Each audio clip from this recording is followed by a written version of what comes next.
الحمدللہ رب العالمین والصلاة والسلام علی سید الانبیاء والمرسلین وعلی آلہ واصحابہ اجمعین الی یوم الدین۔ الحمدللہ آج 14 اگست 2022 کو بمطابق 15 محرم الحرام 1444 ہجری سنڈے کے دن ہمارا یہ پبلک سیشن نمبر 55 انشاءاللہ منعقد ہونے جا رہا ہے۔ آج چونکہ یوم آزادی ہے تو اس حوالے سے میں کچھ تھوڑی بہت گفتگو شروع میں کر دوں ایک کرنٹ افیئر کے طور پر۔ آج الحمدللہ پاکستان کا 75 نمبر اینیورسری ہے آزادی کی۔ ویسے تو یوم آزادی آج 76 ہے لیکن سال جو ہیں وہ 75 ہوئے ہیں، کیونکہ 1947 والا جو 14 اگست تھا اگر اسے گنے تو 76 بنتے ہیں، سال 75 ہوئے ہیں۔ اسی کو ہم ڈائمنڈ جوبلی بھی کہتے ہیں۔ اس موقع کے اوپر بالخصوص پاکستانی قوم جو پاکستان میں ہے یا باہر کے ملکوں میں محنت مزدوری کرنے کے لیے گئے ہیں ان کو، اور بالعموم ہم پوری امت مسلمہ کو مبارکباد پیش کرتے ہیں، اور سب سے یہ ریکویسٹ کریں گے کہ اللہ کے حضور اس نعمت کا شکر ادا کریں۔ دیکھ لیں آپ ہمارے پڑوسی ملک انڈیا کے اندر مسلمانوں پہ کیا ظلم ہو رہا ہے۔ پہلے وہ ظلم صرف آکوپائڈ کشمیر تک تھا، لیکن اب تو جب سے یہ بدماش مودی حکومت آئی ہے اس کے بعد سے تو پورے ملک کے اندر مسلمانوں کا جینا دوبر کر دیا انہوں نے۔ اس کے علاوہ بھی جو آزادی ہمیں یہاں پہ حاصل ہے، خصوصاً مذہبی آزادی، یہ الگ بات ہے کہ مولویوں کا طبقہ یہاں پہ کافی مضبوط تھا، اس کی وجہ سے وہ اختلاف رائے برداشت نہیں کرتے تھے، لیکن اب کافی حد تک ان سب کا سافٹ ویئر اپڈیٹ ہو چکا ہے الحمدللہ۔ ان تمام کمزوریوں کے باوجود پاکستان کی صورتحال at least freedom of expression کے پوائنٹ آف ویو سے، دین کی تبلیغ کے اعتبار سے دنیا میں سب سے سازگار جگہ مسلمان ملکوں میں یہی ہے۔ غیر مسلم ملکوں میں تو آپ کو پتہ ہے ویسے ہی بڑی آزادی ہے، یہاں بھی کسی کی جان کو خطرہ ہوتا ہے تو یورپ اور امریکہ میں جا کے پناہ لیتے ہیں، پھر وہاں جا کر وہ کس منہ سے انہیں یہ کہیں گے کہ اسلام میں آ جاؤ اور اسلام امن کا دین ہے؟ وہ کہیں گے تو اپنی جان بچانے کے لیے ہمارے پاس آیا ہوا ہے، ہماری جان کو بھی ونریبل کرنا ہے تو نے۔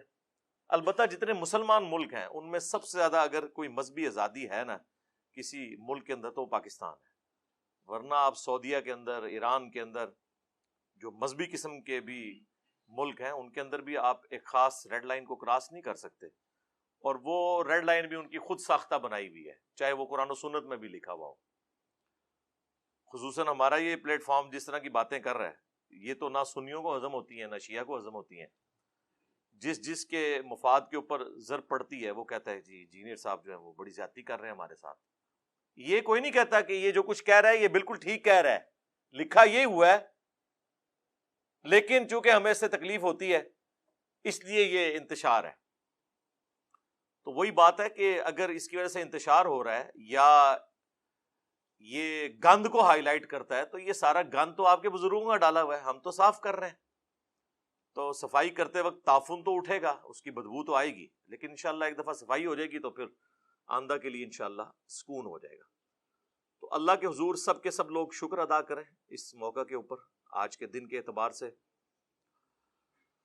دوسرے نمبر پہ میں خصوصاً جو حکمران ہیں ان کی ذمہ داری ہے کہ وہ اپنی جو مخالف جماعتیں ہیں ان کو ساتھ ملا کر، جس طرح انہوں نے بڑی محنت سے یہ ایک حکومت بنا لی ہے،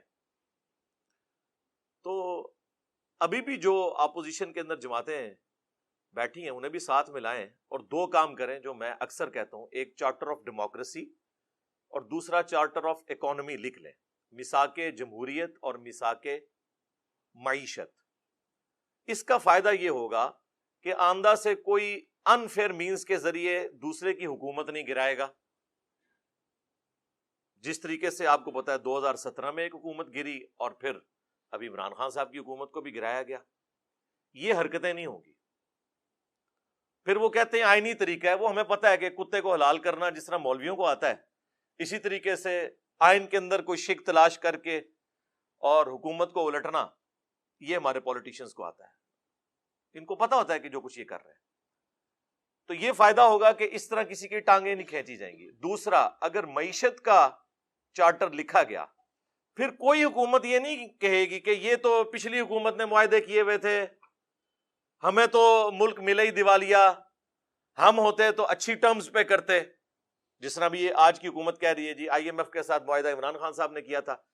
اب اگر اس وقت عمران خان صاحب, اس وقت کے اپوزیشن لیڈر شہباز شریف صاحب جو آج کل پرائم منسٹر ہیں, ان کی بات مان لیتے, جو انہوں نے قومی اسمبلی میں تقریر کرتے ہوئے کہا تھا کہ ٹھیک ہے ہم ویسے اختلافات اپنی جگہ, ہمیں میثاق جو معیشت ہے یہ لکھ لینا چاہیے, تو پھر یہ بھی ان کو کسی صورت گلا نہ کر سکتے.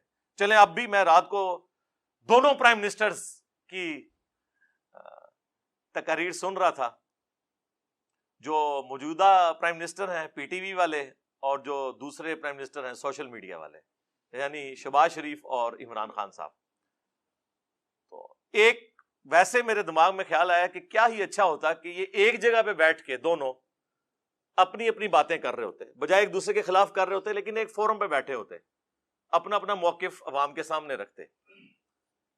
آپ امریکہ میں دیکھیں کتنے سخت قسم کے انتخاب میں جو حریف ہیں وہ سامنے آتے ہیں, لیکن جب الیکشن کے رزلٹ آتے ہیں وہ ایک دوسرے کو تسلیم کرتے ہیں بڑے اچھے طریقے سے. یہ ایک ٹرمپ کی مثال ہی تھوڑی سی عجیب ہے, ادروائز اوور آل امریکہ کی ہسٹری میں آپ کو کوئی اس قسم کی چیزیں, لیکن وہاں بھی ایسا نہیں ہوا کہ انہوں نے کوئی حکومت الٹ دی ہو. جس دن ٹرمپ نے حلف اٹھایا تھا پورے امریکہ کے اندر آپ کو پتا ہے احتجاج ہو رہے تھے, لیکن یہ نہیں ہوا کہ اس کی حکومت ختم ہو گئی ہے, جمہوریت کو کوئی خطرہ نہیں ہوا. اور جس دن جو بائیڈن نے حلف اٹھایا ہے, ٹرمپ کے ماننے والے جو لوگ تھے وہ احتجاج کر رہے تھے, لیکن اس سے حکومت نہیں گری. حکومتیں ایسے گرنی بھی نہیں چاہیے. تو یہ چارٹر آف ڈیموکریسی اور چارٹر آف اکانومی لکھ لی جائے تو پاکستان کے 90% مسائل حل ہو جائیں گے. اس کے بعد ہی کوئی حکومت اچھی چیزیں عوام کو ڈیلیور کر سکتی ہے. ظاہر پالیسیز بنانی ہے تو وہ ظاہر اکانومی میں ہی آتی ہے نا. ہمارا اس وقت سب سے بڑا مسئلہ جو ہے بھوک پڑی ہوئی ہے, ہمیں اپنی فوج کو دینے کے لیے, سرکاری ملازمین کو دینے کے لیے تنخواہیں نہیں ہیں, اس کے لیے ہم آئی ایم ایف سے قرضے مانگتے ہیں. اور یہ وہ قوم ہے جو قرضہ ملنے کے اوپر خوش ہو رہی ہوتی ہے. اندازہ کریں کہ اتنے ڈالر آ گئے تو اب یہ ہو جائے گا, بھئی اتارنا بھی ہے ایسے. یہ تو نہیں ہو سکتا کہ وہ آپ سے قسط مانگیں اور آپ کہیں کہ آیا جے غوری, انج نہیں دنیا دے کام چل دے. آیا جے غوری کیڑی دنیا چ رہ رہے ہو اللہ دے بندے ہو, وہ گل کرنے والی کرو. ایک تو یہ کام ہے جو کیا جائے حکمرانوں کے پوائنٹ آف ویو سے اور اپوزیشن کے پوائنٹ آف ویو سے, بجائے اپنی اپنی قوموں سے خطاب کرنے کے ایک جگہ بیٹھ کے. آپ دونوں تو الگ ہیں, لیکن جس قوم سے آپ خطاب کر رہے ہیں وہ تو ایک ہے نا, تو اکٹھے ایک جگہ بیٹھ کے خطاب کریں, اپنا اپنا پوائنٹ آف ویو بیان کریں. اس وقت چاہے حکومت ہو چاہے اپوزیشن ہو, ان دونوں نے اپنے ساتھ وہ لوگ بٹھائے ہوئے ہیں کہ جن کو یہ ماضی میں خود گالیاں نکالتے رہے. رات کو پرویز الہی صاحب نے بھی تو تقریر کی ہے نا, جو سٹنگ چیف منسٹر ہیں. ان کو عمران خان صاحب کیا کچھ کہتے تھے پہلے, تو اب ساتھ بیٹھے ہوئے ہیں. اسی طریقے سے شہباز شریف صاحب کے ساتھ زرداری صاحب جو بیٹھے ہوئے ہیں, تو یہ کیا ایک دوسرے کو کہتے رہے. مجھے کہنے کی ضرورت نہیں ہے, سوشل میڈیا پہ آپ ان کی تقریر سن سکتے ہیں. تو اب جب آپ لوگ اپنے مفادات کی خاطر اکٹھے ہو کے بیٹھے ہوئے ہیں تو قوم کے لیے بھی بیٹھ جائیں اور ایک چارٹر آف ڈیموکریسی اور ایک چارٹر آف اکانومی لکھ لیں, تاکہ آئندہ سے کوئی اسٹیبلشمنٹ کا اعلی کار بن کر حکومت کو نہ گرائے. اس کے بعد میں جو ہمارے ریاستی ادارے ہیں, اور ظاہر ہے ادارے تو خیر یہ ایک کوڈ ورڈ کے طور پہ استعمال ہوتا ہے, ادارے تو دو ہی ہیں, باقی تو بیچارے سارے مظلوم ہی ہیں. چاہے پولیس ہو چاہے اٹامک انرجی کا ادارہ ہو, ادارے دو ہی ہیں پاکستان کے اندر, فوج اور عدلیہ. تو اس لیے میں نام لے کے کہوں گا کہ فوج اور عدلیہ, ان دونوں کو بھی اپنی حدود کراس نہیں کرنی چاہیے. اور یہ باتیں ہم اس وقت سے کر رہے ہیں کہ جب خود وہ جماعتیں جو آج بڑی اینٹی اسٹیبلشمنٹ بنی ہوئی ہیں ان کی گود میں بیٹھی ہوئی تھی. ہم اس وقت بھی کہتے تھے کہ اس کا رزلٹ بڑا غلط نکلے گا، اور وہ نکلا ہے، آپ کو پتا ہے. تو یہ دو ادارے جو ہیں فوج اور عدلیہ، یہ بجائے سیاست میں مداخلت کرنے کے، اور اب تو خود بھی کہہ رہی ہے فوج، بار بار اعلان توبہ کر رہی ہے، لیکن ان کی توبہ قبول نہیں کی جا رہی پاکستانی عوام کی طرف سے. اس وقت پاکستانی عوام میں کوئی بھی بندہ نہیں ہے، کوئی جماعت ایسی نہیں ہے جو دل سے فوج کے حق میں دو جملے بولنے کے لیے تیار ہو. یہ جو کچھ بول رہے ہیں اوپر اوپر سے بول رہے ہیں، یہ آپ کو بھی پتا ہے. کچھ عرصہ پہلے نون لیگ کا جو بیانیہ تھا، آج بھی ان کا وہی ہے. وہ تو اپنے مفادات کی خاطر ظاہر ایک انہوں نے لبادہ اوڑا ہوا ہے. اسی طریقے سے عمران خان صاحب نے بھی جو پچھلی حکومت میں لبادہ اوڑا ہوا تھا نا، وہ مفادات کی خاطر اوڑا ہوا تھا. ورنہ آج جو عمران خان صاحب باتیں کر رہے ہیں نا، عمران خان صاحب کا شروع سے یہی بیانیہ ہے. 2001-2 کی آپ ذرا تقریریں سنیں، جو مشرف صاحب کو لتاڑا کرتے تھے، جو کچھ انہوں نے اپنی کتاب میں لکھا، یہ تو لے آئے تھے کہ ساڈا بندہ ہے، لیکن انہوں نے دسیا تہاڈا بندہ نہیں، میں اللہ دا بندہ ہوں. ٹھیک ہے، تو اس کا نقصان ہی ہوا ہے نا. اور پھر دیکھیں کہ جب آپ سیاست میں مداخلت کرتے ہیں، چاہے فوج یا عدلیہ، آپ اپنے کام کوئی نہیں کر رہے ہوتے. پاکستان کا ایک ہی مسئلہ ہے کہ ہر کوئی دوسرے کا کام کر رہا ہے. ایک مسئلہ ہے. وہ ہمارے جو ایکس چیف جسٹس صاحب تھے، کبھی ہاسپٹل میں پہنچے ہوتے تھے، پھر انہوں نے کہا تھا میں نے ریٹائر ہو کے جو ہے وہ ڈیم فنڈ کے لیے جو ہے وہ خیمہ لگا لینا ہے وہاں پہ. پوری قوم کو بڈ بنا کے چلے گئے. ابھی تک بینکوں کے باہر جو ہے نا ان کے وہ لگے ہوئے ہیں چندہ فنڈ کے بینرز. لیکن ان سے کوئی پوچھ لے کہ سر یہ بتائیں کہ اس وقت پینڈنگ کیسز کتنے ہیں، تو وہ آپ کے اوپر توہین عدالت لگا دیں گے. آپ کون ہوتے ہیں پوچھنے والے؟ بھائی ہم وہ ہوتے ہیں پوچھنے والے کہ ہمارے ٹیکسز سے آپ لوگوں کی عیاشیاں فلفل ہو رہی ہیں. آپ لوگ 12 15 لاکھ پینشن لے رہے ہیں اور لائف ٹائم سیکیورٹی لے رہے ہیں. تنخواہیں اور پریویلیجز تو چھوڑ دیں، ہم بھی پوچھنے والے ہیں. آپ ملازم ہیں، ہم کوئی غلام ہیں؟ ہاں آپ غلام ہیں پاکستانی عوام کے. میں سرکاری ملازمت الحمدللہ 19 گریڈ میں نے ریٹائرمنٹ لی ہے. میں آج بھی کہتا ہوں ہم پاکستانی عوام کے غلام ہیں. بلکہ میرے آفس میں جب کوئی کہتا تھا نا ملک و قوم کی خدمت کریں، میں نے کہا یہ کون سا یار تماشا لگایا ہوا ہے ملک و قوم کی خدمت؟ جی اٹامک انرجی والے ملک و قوم کی خدمت کر رہے ہیں، مفت کر رہے ہو، تنخواہیں لے رہے ہو، گاڑیاں لی ہوئی ہیں، ہاؤس رینٹ لے رہے ہو، لائف ٹائم پینشن لوگے. یہ کون سی ملک و قوم کی خدمت ہو رہی ہے؟ یہ اسی طرح کی خدمت ہے جس طرح علماء کہہ رہے ہیں ہم دین کا کام کر رہے ہیں. چندوں پہ خدمت کون سی ہے؟ تنخواہ لے رہے ہو، یہ کون سی بات ہوئی؟ تو یہ اپنے کام نہیں کرتے. جس طرح عدلیہ کی پالیٹکس میں انوالومنٹ کی وجہ سے پاکستان میں کروڑوں لوگ افیکٹنگ ہیں، کیسز کے فیصلے نہیں ہو رہے، بندے مر جاتے ہیں جیل میں، بعد میں 22 سال بعد پتہ چلتا ہے بندہ بے قصور تھا. دادا کیس کرتا ہے اور پوتا اس گھر میں شفٹ ہوتا ہے، اور بعض اوقات وہ بھی نہیں ہوتا. میرے اپنے کچھ کیسز پینڈنگ پڑے ہوئے کئی سالوں سے بڑی عدالتوں کے اندر، چھوٹی تو چھوڑ دیں آپ.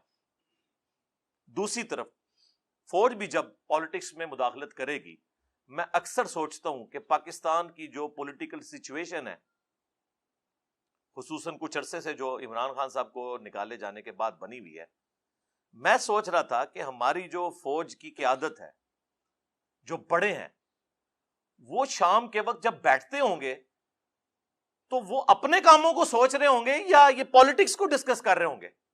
آپ کا کیا خیال ہے؟ ویسے بتائیں مجھے. ظاہر ہے ان کو یہی خطرہ ہوگا آج فلانے نے ساڑھے خلاف بیان دے دیتا، آج فلانے نے دے دیتا. ایسی صورتحال کے اندر جو اصل کام ہے فوج کا اور اداروں کا، وہ بیچارے کس حد تک کر سکیں گے؟ اور یہ بیچارے میں وہ خود ان کا اپنا بھی قصور ہے، میرے بیچارے کوئی نہیں نے. تو اس وقت دل سے کوئی جماعت بھی ان کے لیے ایک جملہ ہمدردی کا بولنے کے لیے تیار نہیں ہے، الٹا خلاف کمپین چلا رہے ہیں. یہ بھی جو کچھ آپ کو پتا ہے وہ ہیلی کاپٹر میں کچھ فوجی شہید ہوئے اور کس طرح پھر کمپین سوشل میڈیا کے اوپر چلی. اور یہ تو وہ ہے جو آپ کو نظر آ رہی ہے. آپ لوگوں سے پوچھیں, آپ ہوٹلوں پہ جا کے ٹیبل ٹاک کریں, آپ کو اندازہ ہوگا کہ میں نے تو اپنی زندگی کے اندر کبھی بھی اداروں کے لیے وہ نفرت نہیں دیکھی ہے جو اس وقت ہے. ایک پی ٹی آئی بچی ہوئی تھی نا جو دفاع کر رہی تھی, آج سب سے زیادہ ان کی زبانیں کھلی ہوئی ہیں فوج کے خلاف. رہ گئی نون لیگ, پیپلز پارٹی, JUIF. وہ اگر کوئی جملہ بولیں گے بھی تو بس جنہوں کہتے ہیں گونگلواں تو مٹی چاڑنے آستے ہیں, اندر سے وہ بھی خوش ہیں کہ ٹھیک ہو رہے ہیں نا. ہاں, تو یہ ہے ملکوں کی تباہی کا آغاز کہ جب پاکستان کے ادارے پاکستان کی عوام کی نظر میں بے عزت ہو جائیں, بے توقیر ہو جائیں. آپ لوگ سمجھ رہے ہو شاید کسی کو وسوسہ آ جائے کہ ہم کوئی ان کے ایجنڈے کے اوپر بات کر رہے ہیں. نہیں میرے بھائی, ان کے ایجنڈے پہ بات کر رہے ہوں تو ہم مجرم عوام کو قرار دیں. ہم تو کہہ رہے ہیں یہ آپ کی ہوئی آگے آئی ہیں, عوام مجرم نہیں ہے. ہمیشہ بڑے اور لیڈرز مجرم ہوتے ہیں جس طرف عوام جاتی ہے. ان کی پالیسیز کا رزلٹ یہ نکلتا ہے. جس طرح ہم نے نان اسٹیٹ ایکٹر پال کے جو کچھ نکالا رزلٹ, FATF کی تلوار لٹکی, ٹھیک ہے جی, پھر جو کل تک ڈان لیگز تھی وہ پاکستان کی پالیسی بن گئی. تو سمجھ آئی نا کھا کے کہ ہاں یار یہ کام نہیں ہونا چاہیے, صرف فوج کا کام ہے. پھر ضرب عضب بھی, رد الفساد بھی, یہ ساری چیزیں ہوئی. اور اب جو ہے وہ DGISPR کی آدھی پریس کانفرنس یہ ہوتی ہے کہ ہمارا سیاست سے کوئی تعلق نہیں, ہمارا سیاست سے کوئی تعلق نہیں. سرکار یہ روزانہ 100 دفعہ آپ تسبیح کھینچے نا, 100 دفعہ, ہاں, اور 100 سال تک کھینچتے رہیں, پھر بھی اس قوم کو یقین نہیں آنا جب تک پریکٹیکلی آپ اس کو امپلیمنٹ کر کے نہیں بتائیں گے. یہ ذہن میں رکھیے گا. اس طرح نہیں, جب تک آپ کچھ کر کے نہیں دکھائیں گے. اور پھر آج تو سوشل میڈیا اتنا پاورفل ہے کہ کسی کی کوئی بات چھپی بھی نہیں رہ سکتی. آپ ذرا سی ہینکی پھینکی کریں گے, کوئی نہ کوئی کلپ گھومتا گھماتا آ جائے گا, اور پھر کوئی بڑا صحافی اٹھا کے اسے ٹویٹر پہ یا اپنے فیس بک پہ لگا دے گا, اور پھر وہ جناب اس طرح پھیل جائے گا.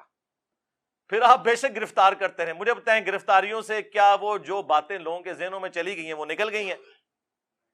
نہیں. تو یہ کون سا طریقہ ہے؟ اس کی بجائے نیریٹو بنائیں. فوجیں صرف ملک کی سرحدوں کی حفاظت کر سکتی ہیں. جس کو فوج کہہ رہی ہوتی ہے نظریاتی سرحدوں کی حفاظت, وہ فوج نہیں کر سکتی, وہ پولیٹیشنز نے کرنی ہوتی ہے, وہ مذہبی پیشواؤں نے کرنی ہوتی ہے جو اس ملک کے اندر موجود ہوتے ہیں. وہ کاؤنٹر نیریٹو دیتے ہیں. اور ان کا حال آپ دیکھ لیں کہ پہلے تو وہ ایک پیج کی بات کرتے تھے, وہ تو پیج ایسا پھٹا ہے کہ اب یہ پیج بالکل ہی الگ ہو گیا اور سنبھالا ہی نہیں جا رہا. اس اعتبار سے میں سمجھتا ہوں پاکستان اس وقت ڈسائسو مومنٹ سے میں ہے. یہاں ہم نے ڈیسائیڈ کرنا ہے کہ ہر ایک نے اپنا کام کرنا ہے. عدلیہ کو بھی جو شوق ہے نا کہ 9 بجے کے خبر نامے میں پہلا آدھا گھنٹہ عدلیہ ڈسکس ہو رہی ہو کہ فلاں کو بیل مل گئی, فلاں کی تاریخ لگ گئی. اور تاریخیں کن کی لگ رہی ہیں؟ جو بڑے ہیں, چھوٹوں کا ذکر ہی کوئی نہیں ہے, جو بےچارے انصاف کے لیے سالہ سال سے ذلیل ہو رہے ہیں عدالتوں کے اندر. اور عدالتیں ہماری جو ہے پریس کانفرنس کی جگہ بنی ہوئی ہیں. پولیٹیشنز جو ہیں وہ باہر بیٹھ کے پریس کانفرنس کر رہے ہوتے ہیں, اور ججز جو ہیں وہ کورٹ روم کے اندر پریس کانفرنس کر رہے ہوتے ہیں. آج اگر کسی پولیٹیکل لیڈر نے کوئی بیان دے دیا ہے, اگلے دن کوئی ہائی کورٹ کا جج, کوئی سپریم کورٹ کا جج بیٹھ کے اسے ریبٹل کر رہا ہوتا ہے. وہ یار تم لوگوں کا یہ کام ہے؟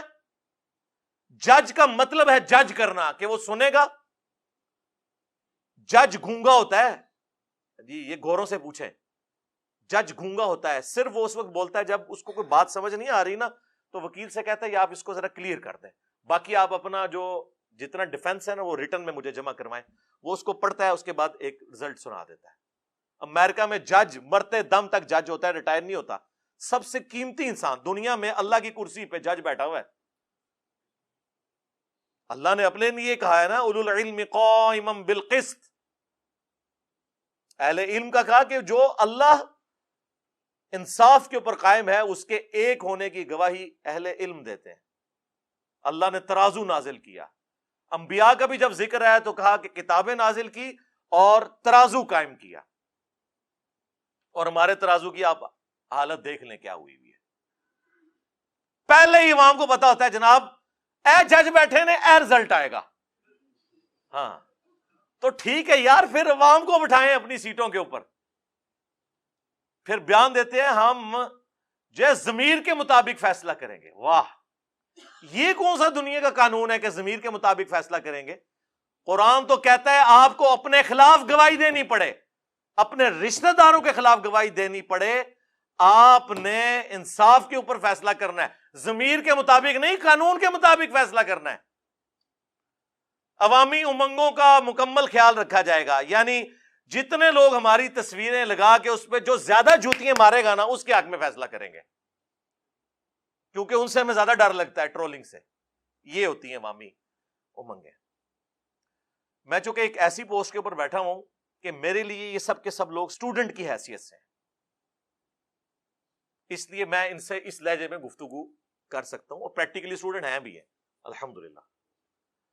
تو کوئی تو ہونا چاہیے نا جو بڑوں کے بھی کان کھینچے کہ یار آپ لوگ کیا کر رہے ہیں, کیونکہ صحافیوں کے اوپر تو پھر یہ مقدمات بنا دیتے ہیں, کبھی توہین عدالت, کبھی غدار وطن, کبھی کچھ. تو کم از کم جو نیوٹرل پلیٹ فارم سے ہیں, یہ نیوٹرل وہ والا نہیں, عمران خان صاحب والا نہیں, ان بائسڈ, جیسے اس لفظ کو بدنام کر دیا, ان بائسڈ کہنا چاہیے, غیر جانبدار. تو وہ لوگ کم از کم ان کو ہوش دلائیں کہ یار ہوش کے ناخن لیں.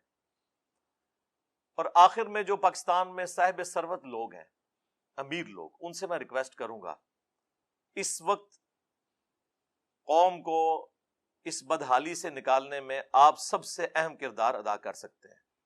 ہمارے جتنے بڑے بڑے پولیٹیشنز ہیں, پراپرٹی ڈیلرز ہیں, اور اس طریقے سے کاروباری لوگ ہیں جو اربوں ڈالرز کے مالک ہیں, کیا وہ ملک کو کنٹریبیوٹ نہیں کر سکتے؟ پھر اس کے اگینسٹ ایک آرگومنٹ آتا ہے کہ اگر وہ کہتے ہیں ہم نے ملک و قوم کے بیت المال میں کوئی پیسہ جمع کروایا تو پھر کوئی اور کھا جائے گا. ہم کب کہہ رہے ہیں کہ آپ پریزنٹ گورنمنٹ یا کسی بھی گورنمنٹ کے حوالے پیسہ کریں, آپ ملک کے اندر کاروبار جنریٹ کریں. دیکھیں, ایک شخص سے مجھے انتہائی شدید نوعیت کے اختلافات ہیں, ملک ریاض صاحب, بیریر ٹاؤن کے جو آنر ہیں, لیکن ایک بات ماننی پڑے گی, اس بندے کی وجہ سے پاکستان کے ملینز آف پیپل کے گھروں کے چولہے جل رہے ہیں. اس نے اسی ملک سے اکانومی کو چلا کے اتنا پیسہ جنریٹ کیا ہے. فاسٹ فوڈ میں آپ KFC, میکڈونلڈ, یہ آ کے یہاں پہ کمائی کر رہے ہیں نا. لوکل فاسٹ فوڈ تو آپ کا اس طرح کوئی کھڑا ہی نہیں ہو سکا. پراپرٹی کی فیلڈ میں بھی باہر کے لوگوں نے آگے کمائیاں کرنی تھی. اگر یہ بندہ نہ ہوتا, پھر اس کو دیکھا دیکھی ڈیفنس والوں نے اپنا DHAs لانچ کیے, آج ملک کی اکانومی انہی کی وجہ سے چل رہی ہے. انہوں نے بھی تو اسی ملک سے آپ کو سب کچھ جنریٹ کر کے بتایا, اور اس سے بڑھ کر باہر جو اوورسیز پاکستانی تھے انہیں اس بات پہ مجبور کیا کہ وہ اگر پاکستان نہیں بھی آتے تب بھی کم از کم پاکستان میں ایسی ہاؤسنگ سوسائٹیز موجود ہیں جہاں وہ اپنے مکان بنا سکتے ہیں, کبھی چھٹیاں گزارنے کے لیے آ سکتے ہیں. باقی مجھے بتائیں, یہ پاکستان میں جو عام شہروں کی حالت ہے رہنے والی, کراچی لے لیں, لاہور لے لیں, فیصل آباد لے لیں, صرف ایک اسلام آباد کچھ کہہ سکتے ہیں کہ بہتر ہے, وہ بھی بارش کے دنوں میں اس کا بھی پول کھل جاتا ہے. وہ تو نیچرل سلوپ پہ نہ ہو تو وہاں پہ بھی بری حالت ہوئی ہو, لیکن اس کے باوجود وہاں پہ بھی نالے جب ابلتے ہیں نا تو وہ پلوں کے اوپر سے جا رہے ہوتے ہیں. ظاہر نالے چھوٹے ہیں اور پیچھے سے پورا مارگلا ہلز کا پانی آتا ہے. میں تو F10 میں خود بھگتتا رہا ہوں نا, مجھے تو پتا ہے اس چیز کا. لیکن یہ دیکھیں اسی ملک سے سب کچھ کیا ہے نا. تو یہ جو صاحب ثروت لوگ ہیں ماشاءاللہ انہوں نے کاروبار جنریٹ کیا, اور کاروبار جنریٹ کریں, یہاں لوگوں کو روزگار ملے, پلس وظیفے لگائیں ایسے بچوں کے جو پڑھ سکتے ہیں لیکن ان کے پاس پیسے نہیں ہیں. ان کی تعلیم کا خرچہ اٹھائیں. پاکستان میں ایک ذریعہ ہے پاورٹی سرکل سے غریب قوم کو نکالنے کا، وہ تعلیم ہے. ہم خود لوور مڈل کلاس ہیں، آج وہ لائف انجوائے کر رہے ہیں جو ہمارے باپ داداؤں نے سوچی بھی نہیں ہوئی تھی. اور فیکٹر صرف ایک یہ ہے کہ پڑھ لکھ کے اس کی وجہ سے ہم نے اپنے خاندان کا جو لیونگ سٹینڈرڈ ہے وہ اپ کر لیا. باقی تو کوئی کاروبار نہیں تھا ہمارا. ہمارے جیسے لاکھوں نوجوان آپ کو پاکستان میں نظر آئیں گے جو پڑھ لکھ کر انہوں نے اپنے خاندان کو پاورٹی سرکل سے باہر نکالا ہے، غربت کے اس دائرے سے. اور تو کوئی ذریعہ نہیں ہے. اب تعلیم بھی اتنی مہنگی ہو چکی ہے کہ ایک غریب آدمی کالج اور یونیورسٹی کی فیس بھی نہیں دے سکتا. میں جب انجینئرنگ یونیورسٹی میں پڑھتا تھا نا 1995 سے لے کے 2000 تک، میری سال کی فیس 3000 روپے تھی، وہ بھی انسٹالمنٹس میں. ایک 1800 کی انسٹالمنٹ 6 مہینے کی اور ایک 1200 کی. پرائیویٹ یونیورسٹی اس وقت بھی لاکھوں میں تھی. اور یہ 3000 میں پورے سال کا ہاسٹل کا خرچہ، صرف کھانے کو آپ نکال دیں، ہاسٹل میں بجلی کا، پانی کا، رہائش کا، صفائی، سب کچھ اس میں شامل. آج بھی سرکاری جو یونیورسٹیز ہیں ان کا خرچہ دیکھا جائے تو بہت کم ہے، لیکن ظاہر وہ ٹیکسز سے ہو رہا ہوتا ہے نا. لیکن اگر آپ امیجن کریں کہ سرکاری یونیورسٹیز میں کتنے لوگوں کو داخلہ ملے گا، اتنا میرٹ ہائی ہو چکا ہے. تو پرائیویٹ یونیورسٹیز میں تو غریب آدمی تو اپنے بچوں کو پڑھا نہیں سکتا. تو ایٹ لیسٹ یہ صاحب ثروت لوگ جو ہیں وہ ان لوگوں کی تعلیم کا خرچہ اٹھائیں. پھر ایسی ٹریننگز دی جائیں خصوصاً کمپیوٹر کی فیلڈ میں. اب تو فری لانسنگ کا دور ہے. میں حیران ہوں کہ بنگلہ دیش میں 6 ملین لوگ، 60 لاکھ لوگ، بچے 20 سے 30 سال کی عمر کے، ان کا جو ذریعہ معاش ہے نا وہ فری لانسنگ ہے. ہنر سیکھا ہوا ہے، کمائی کر رہے ہیں. بنگلہ دیش دنیا میں دوسرے نمبر پہ آ گیا ہے فری لانسنگ کے پوائنٹ آف ویو سے، چائنا کے بعد.